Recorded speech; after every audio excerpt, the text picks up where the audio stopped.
Отмечать юбилей одного из самых любимых татарских певцов Ильхама Шакирова в Московском Кремлевском концертном дворце уже добрая традиция. И в эти дни в столице большая встреча друзей мастера прошла в очень теплой атмосфере.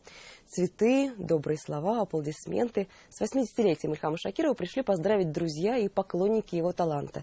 Среди них и наш СОБКОР в Москве Дина Гзалиева.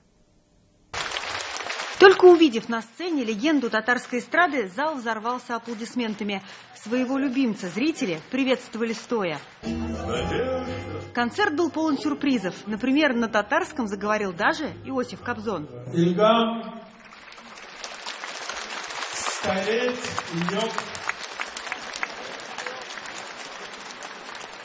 А вот с девушками ходить, Уже не шутя, народный артист Советского Союза признал, что очень горд быть певцом поколения Ильгама Шакирова, ведь вместе на сцене легенды эстрады уже полвека.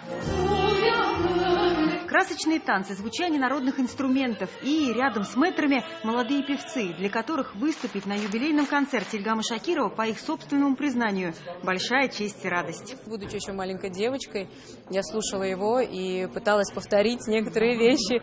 Да, признаю, что, конечно, не все, далеко это у меня получается, но на то он и легендарный человек, и легендарный певец. Поздравления в адрес юбиляра и слова благодарности звучали весь вечер. Известные российские артисты не скупились на добрые пожелания. Первые мои выступления, когда он меня впервые услышал, его добрые слова были сказаны. И затем в дальнейшем уже работая в оперном театре, в филармонии, мы часто общались. Я получал огромное удовольствие общаться с этим великим певцом и прекрасным человеком. От всей души желаю ему еще доброго здоровья, чтобы он еще радовал всех нас своими песнями.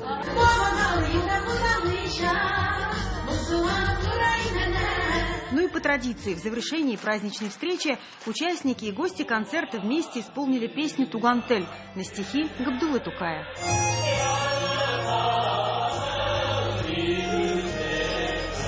Дина Гзалиева, Александр Ярошов, Денис Магданов, ТНВ, Москва.